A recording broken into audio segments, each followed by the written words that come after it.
Hello, and welcome to Chad Magic. My name's Wally. And my name's Bailey. Today we're going to be talking about Modern. Modern is one of the most interesting and deep formats that Magic has to offer. But getting into it can be a little bit difficult with budget, the average meta deck costing £1,000, £1,500. So it's really difficult to actually, as a starting point for someone to get into the format. So today we're going to go through 3 budget Modern decks that we've got that hopefully are going to get you into the format, playing in your F&M, and get a taste for what it's like. So, and Bailey's mission today is to convince me to play Modern. I've never played Modern in my life. I'm a bit scared of it, to be honest. Bailey is our resident master of Modern, just like Christian is our Prince of Pioneer. Yeah. So, hopefully Bailey, with these deck techs, is going to convince me to come to Friday Night Magic. Yeah, definitely. I mean, you'll be getting the 5-0 in no time, so 100%, let's get through it. Yeah, but before we start, don't forget to like and subscribe, ring-a-ding-ding that bell. Those who like, subscribe and comment will get the chance to win one of these mystery booster boxes. Don't want to miss out on that. Very nice. It'll take you less than 30 seconds, and when we get to 1,000 subscribers, somebody will be winning one of those boxes. But anyway, let's talk about Modern. Okay, so the first deck we're going to be talking to you about today is Enchantress. So the aim of the deck goes after its 2 namesake cards, which is Enchantress's Presence, and also our Sithis, the Harvest Hand. And what they're going to do really common card in exactly. So deck, every time you play an enchantment, you're going to draw a card. And the aim of the deck is basically just to put out as many different enchantments as you can, draw as many cards, and then using those enchantments, we're going to lock our opponents out of the game, protect ourselves, completely stop our opponent. And I'm looking at the deck list here, and we will have the deck list available below for those of you who aren't watching live, and we will also put pictures of the cards up. Yeah. But I'm seeing here there's loads of cheap enchantments that I recognise. Yeah, exactly. So the deck revolves around, and one of the main things that you want for the deck is a lot of cheap 1 mana, 2 mana enchantments, so that when you have a Enchantress's Presence out, it refills that card from hand. Amazing. Or if you have multiple, you're suddenly going card positive as you're going through your whole deck that way. So we have stuff like Abundant Growth, 1 mana. We've also got, as part of the budget, we've got to Alicid of Life's Bounty, just little 1 mana enchantments that are going to cycle through your deck. The next part of the strategy, once we've actually got our cards in hand, we have to stop ourselves from dying. Modern's a very aggressive format. We have a lot of protection pieces in the deck, so that's stuff like Ghostly Prison, which stops our opponents from attacking us unless they pay, or one of the key cards in the deck, which is Solitary Confinement. Now, Solitary Confinement is a card which says, at the beginning of your upkeep, you sacrifice Solitary Confinement unless you discard a card, but you skip your draw step. Okay. But you have Shroud, so it means that you can't be targeted, and it prevents all damage that's coming to you. So it basically puts you in a little bubble, and you're not going to take any damage. No one's going to be able to target you, anything like that. Oh, I see. That's really interesting because obviously, as you say, you're drawing loads of cards to that discard. Exactly. We're not too worried about that. Usually, eventually, we would have to come out of our little bubble, but as long as we have an enchantment in hand that draws into more enchantments, we can stay within the Solitary Confinement basically indefinitely. So obviously we're keeping ourselves alive now, but how are we going to kill our opponents? That's a very good point. So the one of the other win conditions of the deck is Sigil of the Empty Throne. So Sigil of the Empty Throne is 3 generic and 2 white. And it says every time we play an enchantment, which we're doing loads of. Exactly. So on a turn, you could realistically be playing 4 or 5 enchantments. 4 or 5 4/4s is going to kill your opponent very, very quickly. Is fill the sky with angels. Exactly. And I'm looking at this now. This is 3 and 2 whites for the card. Yep. So actually, you could potentially get this out quite early as well. And the next turn, probably. Exactly. You're going to be going off, drawing more enchantments, playing more enchantments. Yeah, exactly. Loads of angels. So one of the things that the deck does as well as drawing a lot of cards is produce a lot of mana. So the way that we do that is stuff like Sanctum Weaver, which is something we got from Modern Horizons 2. And Sanctum Weaver adds mana equal to the number of enchantments we control. Oh, that is so broken. So we have a 2 mana dog that's going to tap for 5, 6 mana, 7, whatever. And with those things, we can get out our bigger enchantments, the stuff like Sigil of the Empty Throne, stuff like that. But because we are quite a specific deck, we run a lot of enchantments. It means that once we go into sideboard, once our opponent actually starts being able to understand that they board in their enchantment hate, we need a way to protect ourselves and make sure that we don't just fold to some removal that we've got. Because Solitary Confinement won't give Shroud to your enchantments. Exactly. But a card called Sterling Grove does. Yes. Other enchantments you control have Shroud. Amazing. And the interesting thing about Sterling Grove is if you have 2 of them, they each protect the other one, so you are completely invincible, and basically. then if you have your solitary confinement as well, there's literally nothing anyone can do. You are going to completely lock your opponent out of it. Sterling Grove's also really interesting because as well as giving our enchantment Shroud, it also acts as an enchantment tutor. So you can pay one, sacrifice Sterling Grove, and it will go and search up one of the enchantments. So good. Exactly. So when, say you've got 3 of them, but we've now got our protection in play, but we need some way to... Yeah, exactly. We need to wait to kill our opponent. So get your Sigils of the Empty Throne, go and get some of your hate pieces that you need. Or, interestingly, basically all of our creatures in the deck are also enchantments to trigger our Enchantresses, stuff like that. But we also have this card called Destiny Spinner. Destiny Spinner is one of our other win conditions for the deck. Going into the sideboard, talking about once you've gone through game 1, they're obviously going to board in some of your enchantment hate if they have any, some way to attack you on different angles. The good thing about our sideboard is it basically contains a load of different enchantments that are spec'd against the meta and different sort of decks depending on what you want. I see. So what we've got stuff like Rest in Peace. Rest in Peace is really good against your graveyard decks, exiles all graveyards. It's good against Murktide, Living End. We also have some Artifact Hate with Seal of the Primordium, good against Hammer Time, stuff like that. There's a lot of artifacts going around Modern. We also have stuff, again, talking about artifacts, we have Stony Silence, which means that activated abilities of artifacts can't be activated, so this is good against Hammer Time. It's really just going to help you out for these very quick matchups that way. We also have stuff we have a 4 of in the sideboard, which is Leyline of Sanctity. So Leyline of Sanctity says if it's in your opening hand, you just start with it on the battlefield rather than playing I like these Leyline cards. Exactly. So what it says if it's in your open hand, put it in, and you have hexproof. If you're playing against a burn player, the ability of giving yourself hexproof is going to turn off about a third of someone's deck if they're able to actually do that. Yeah. So we've got that budget deck, but for all the decks we've got today, we've also got some potential upgrades that we want. So if you enjoy playing this deck and you play a little bit and you find this is really the deck for me and I want to start adding pieces to it, we've got a few potential upgrades that we go for. One of the main things that I would recommend putting in for a lot of the decks we're going to talk about today, you will see in basically every deck in Modern, you'll probably see a collection of fetch lands and shock lands. It is really iconic for the format. So I would recommend as you start to upgrade, maybe start picking up some of these fetches and shocks, start putting in your Temple Gardens, stuff like that. Windswept Heath to be able to actually get different... makes sense. Get the colour of mana. Exactly. That allows us to go to adding some really powerful enchantments that we wouldn't be able to play because they're slightly off colour for our 2-colour mana. So we're going to start bringing another colour in now. Exactly. So what we're going to bring in is red. And red gives us access to a really powerful enchantment. Probably the best enchantment in think of what this is going to be. Exactly. Blood Moon, my favourite Blood Moon. It is just going to be so unbelievably good and against a vast swath of them. It's an evil card. It's a beautiful card. It is disgustingly... there's nothing quite like when you're sitting there with a million mana open and then Blood Moon comes down and suddenly your whole hand can't be played. It is such an unbelievably powerful card. So, especially with what's happening in Modern at the minute, we're consistently seeing 3 mana, 4 colour mana bases, stuff like that. So, this is just going to hose certain decks if they don't have a way around it. It also turns off people's fetch lands as well. Yeah, it does. You can't fetch, you can't do anything. So it's a really amazing card. The fetch land by itself is useless because you can't tap for mana, so it's literally the worst thing in the world. Exactly. We're going to swap out some of the cards that we've got. We want to bring in some Abundant Growth to help with some of the different colours of mana. What does Abundant Growth do? So Abundant Growth enchants a land, but it allows it to tap for any colour mana. Oh, okay. But it's also a 1 mana enchantment, so it's just going to help us cycle through our deck. It's very synergistic. Exactly, and we also have Utopia Sprawl. Utopia Sprawl is a similar sort of thing where whenever you tap the land, you gain an additional mana of whatever colour. So a bit expensive for the budget that we have, but it's a really useful card.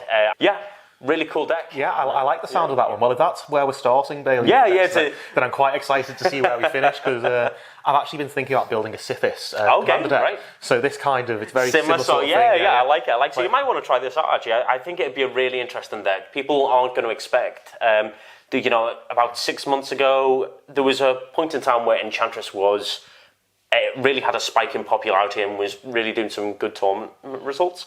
It's dropped off a little bit recently, but that is kind of good for you. That if you're going down to your F&M, people are not going to be mainboarding Enchantment Hate. No. The only thing that you may see, and it has hurt the deck a little bit, is we got cards, the Channel Lands in Kamigawa. Oh, they can be, yeah. Yeah, so they are... Besiege you. Yeah, exactly. So that does really hurt our deck, because it's not targeting, it's also like... Well, it's not casting a spell against us. So it can't be prevented. Exactly, it's going to be really difficult. But I think, barring playing against that, I think you're going to have a really good time with this deck. I think people aren't going to expect it, and it's going to be a really fun... who doesn't like drawing 5-6 cards? Well, exactly. I think if you're in doubt about whether a deck's going to be fun, just throw in loads of card draw, because it is just fun drawing loads of cards. As an ISO player, I can speak to that, so that's 100%. Yeah. So what budget is this deck then? €94 at the minute, so that's about £85, depending on whatever. But so this is... As modern decks go, this is relatively cheap. This is not your grand and a half. Yeah. But this is something that you can see if you like, play with. If this is the deck for you, this is a play style you like, you can build into it. If not, you know what? You always have a really cool deck in the background to actually play with. And it means you just got access to a modern deck, so... Yeah, exactly. It opens up more nights at the local game store for you. 100%. So it's just... I quite like the idea of it. Easy. So, what's deck number 2 then, Bailey? Right, so the next deck we've got is something that is... near and dear to my heart, which is Graveyard Degeneracy. Oh, and so I love a bit of Graveyard Degeneracy. Exactly. What I do in my weekends is best. What we're going to be playing today, what deck we've got is Dredge. Now, Dredge is a really cool deck where basically we're never going to be playing any of our spells. We're just going to be getting them back from the graveyard for free. So it revolves around the Dredge mechanic. Now, if you were to draw a card, you can instead put one of these Dredge creatures from your graveyard into your hand, and then you mill that many cards off the top. Okay. So what we've got in the deck, we've got a bunch of dredging creatures. So we've got Golgari Thug, we've got Silver Smoke Ghoul, Stinkweed Imp, and all of these are going to put like Dredge 4, Dredge 5, and so they're going to absolutely fill our graveyard. We play a card, we play one, and then before you know it, we'll have 30 cards in our graveyard. And the way in which that we're going to win is we have a couple of different creatures that are going to come back from the graveyard for free. So the best card in the deck is probably Prized Amalgam. Prized Amalgam is a 3/3, but it comes back from the graveyard for free if another creature comes out of the graveyard. So if you dredge something out of your graveyard, you can play this for free from... Oh, no, so not when you dredge it, but when you... so we have a couple of other different cards as well. So we have stuff like... we have Narcomoebas. Narcomoebas are a 1/1 flyer, but if they ever go to your graveyard from your library, you just get them for free. So a 1/1 comes to the battlefield, and they bring with them a 3/3 for free. So on turn 1, realistically, we could have 3 Narcomoebas in play and 3 Stitched Amalgams. And it's very hard to come back from that. Exactly. So the deck plays a lot more like a combo deck than it does a combo aggro deck than a traditional sort of aggro deck. I see. We also have a bunch of other cards that we can get back from the graveyard. We have stuff like Silver Smoke Ghoul, which is just a 3/1 that we can get back. And as a level of our top end, we have a card called Oxyvagonus, which has an escape, which was from the newest Theros. So we're going to get that. It's going to put all of our cards from our hand in the graveyard. We're going to draw new cards. It's going to bring back a 5/3, and we're just going to be able to smack our opponent on turn, 2/3 with a massive amount of creatures. So that's what the game plan of the deck is. So what I'm interested to know is how are we going to get cards into our graveyard on turn 1 and 2? Exactly. Some of the main role plays of the deck are cards like Cathartic Reunion, which says, okay, as part of it, you discard 2 cards and then you draw 3. Oh, and I see why the red's coming into it. Exactly. So red for stuff like Cathartic Reunion and Thrilling Discovery is another card that we also have in the deck. These are really, really important role players. And the cool thing about cards like these, where traditionally you're playing, people prefer cards where you draw and then discard because you get more information. But for Dredge, you actually want it the other way around. So what you want to do is you want to discard 2 of your cards. If you discard a Dredge card, you then go, okay, I've got to draw 1, but instead of that, I'm going to dredge 5. and do that. Oh, I hit a load more of the dredge cards. Okay, my second draw out of the 3, I'm going to do more and more. And it's realistic to have put 30 cards in your graveyard from a single Cathartic Reunion if you hit the right sort of stuff. Like, it's a truly, truly broken sort of combo stuff. So we also have these things called Creeping Chills. Creeping Chills are a spell that when it gets put into your graveyard, if you milled it, you're going to just deal 3 damage to the opponent and you gain 3 life. So as well as gaining all of these creatures, you're probably going to dome them for 6 and gain 6 life while you do it. Stabilise yourself a bit. Exactly. So just really good. As well as the Cathartic Reunion, we also have Thrilling Discovery. It's the only thing that we actually use to have white mana in the deck, but it's similar sort of thing where we want to discard 2 cards, draw 3 cards. This is such a powerful effect in the deck that we want as many as we can get. We also just have other couple ways to filter our deck, or the Worldly Gazes, put stuff into our graveyard is our one and only game plan, so that is what we're going to do on that. The deck typically runs quite a lot of colours to be able to splash some of the stuff. We're not playing a lot of our spells, but we want to have access to them if we can, so that's... our mana base is a little bit slow in this one, but we've got it needs to facilitate tapping for different colours of mana. So we have stuff like Gemstone Mine, which will let us get any colour, City of Brass, which had its reprint in Double Masters, so the price has gone down. So stuff like that, and a lot of the Pain lands that have just been reprinted in Dominaria United and Brothers War, we can now start splashing these to get those extra bit of colours where we need them. So because they come in on taps. 1 mana of whichever colour you need. Exactly. Very good cards. Really useful card. So all of your opponents are going to sideboard into Graveyard Hate. So our whole sideboard is effectively Graveyard Hate. So I love it. What we're going to do is we have stuff like, again, we have Leyline of Sanctity. We've got 4 of these in the sideboard, and we're going to bring them in to say, oh, you want to target me to exile my graveyard? You can't do it.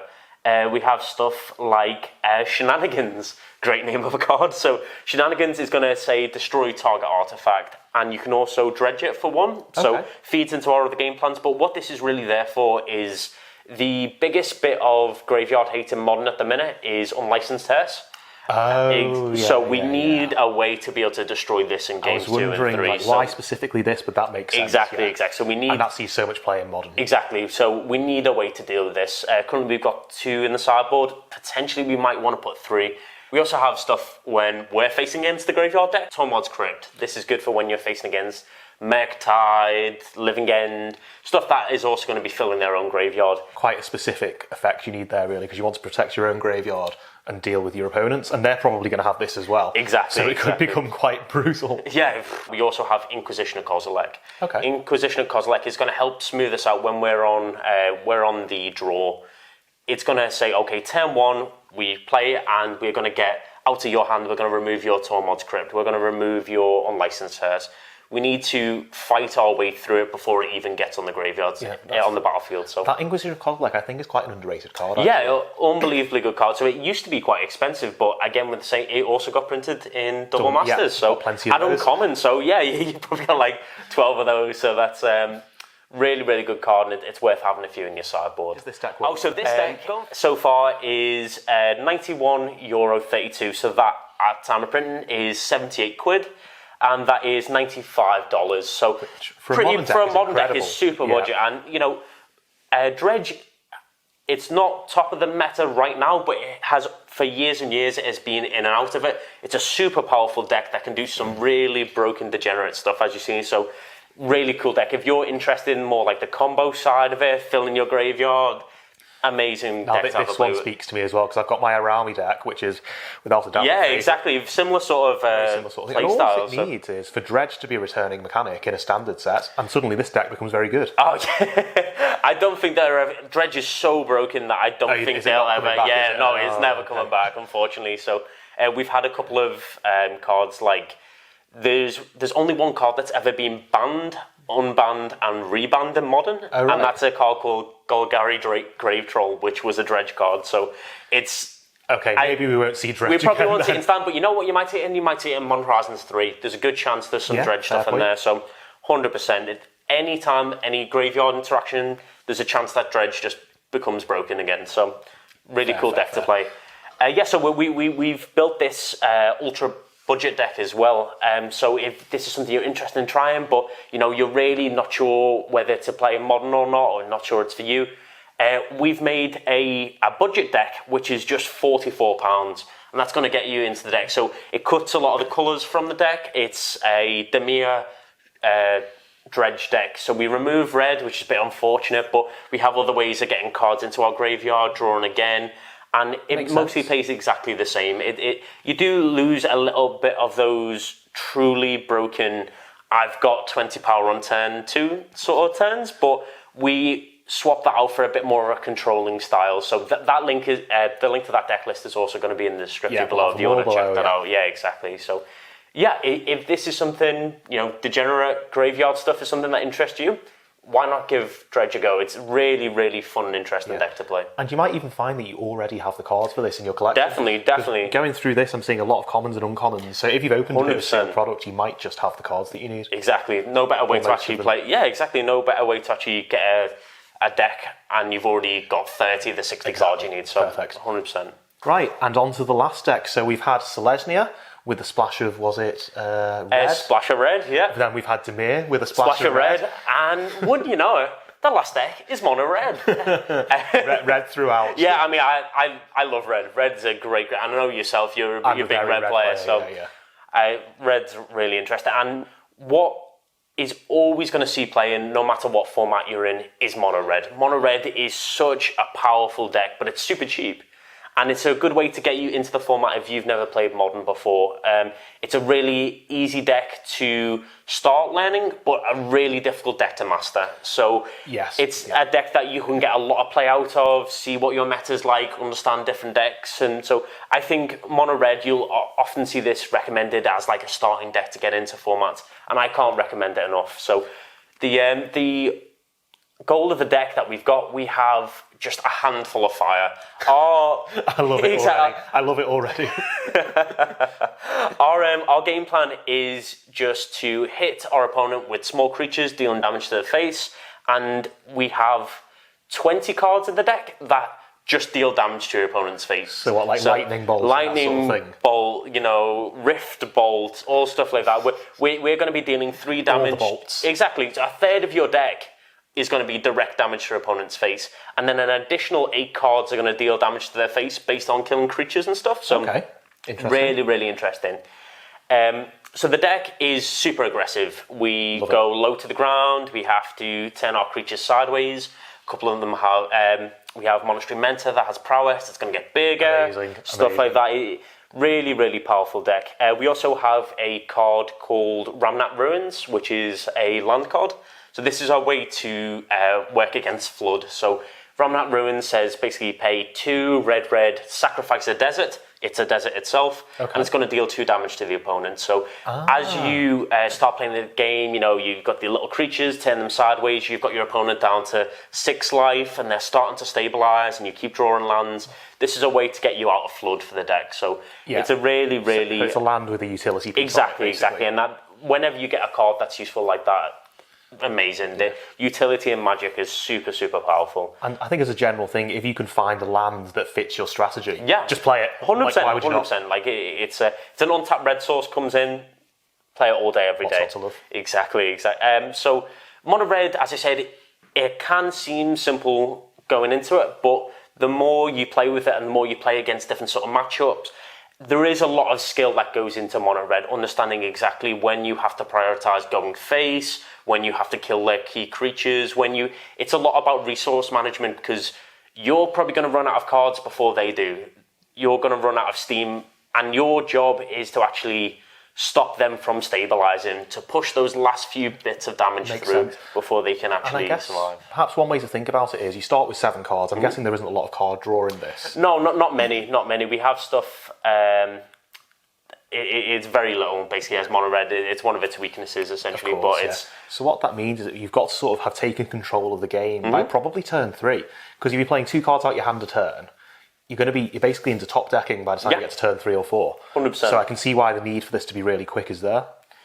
Makes it, and so it's interesting though, because same as anything, one of the main parts and one of the most interesting parts in Magic is it's sideboarding against your opponent, Yes. teching your deck, changing it, going stuff like that. So we have a couple of different sideboard options in the deck. We have stuff like Molten Rain. So Molten Rain is going to destroy target land. If it's non-basic, they're going to get hit for 2. Everybody's playing non-basics in Modern. It's basically just going to be to Stone Rain them and hit them for 2 at the same time. A little bit expensive, but if you can take one of your opponents off a colour, that's going to be the difference between you winning or losing the game, essentially. And, you could be going for someone's City of Brass. Yeah, or exactly. Or maybe even their fetch lands before.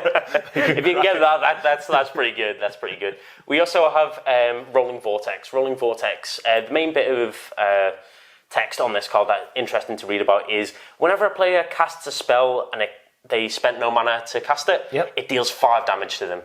So and there's lots of 0. Yeah, exactly. So since Modern Horizons 2, free spells have become a very key part of Modern. You've got all your elementals, force negation, stuff like that. And if you're playing against an elemental player, they've got 12 to 16 of these incarnations in their deck. You can't be doming them for 10. It's a quarter of your life. Exactly, you can't. It's impossible. So we've got that. We also have Smash to Smithereens, which again, a lot of artifacts going around the Modern meta are the same. Destroys the artifact, also hits them for 3. Yeah, I would really recommend Mono Red as something to start the deck. So how much is this deck, Bailey? So this deck, all in all, is super cheap. So this deck is currently coming in at about £40 to play. Okay. That's €47 and $49. So this is a super, super cheap way to get into Modern, where decks cost £1,000, £1,500. So if you can turn up to your FNM, play some Modern, and Mono Red will win you games. Yeah. People, this is always one of the top 5-6 decks in the meta, and people just aren't prepared for it most of the time. Really, really interesting, fun deck to play. Yeah. So this has been interesting. Yeah. So thank you, Bailey, for taking me through those 2 no decks. problem. Thank you for taking the Hopefully time. we found some decks that have interested you, maybe get you to try out Modern, and hopefully you found a deck that you like the sound of yourself. If there are any of the decks that you've liked, please tell us down in the comments below. If there's any other, budget Modern decks that you'd recommend, we'd also love to hear about those. Decklists. Yeah, exactly. We'd love to hear about them. So, well, thank you very much for watching, and we'll see you next time. Bye for now.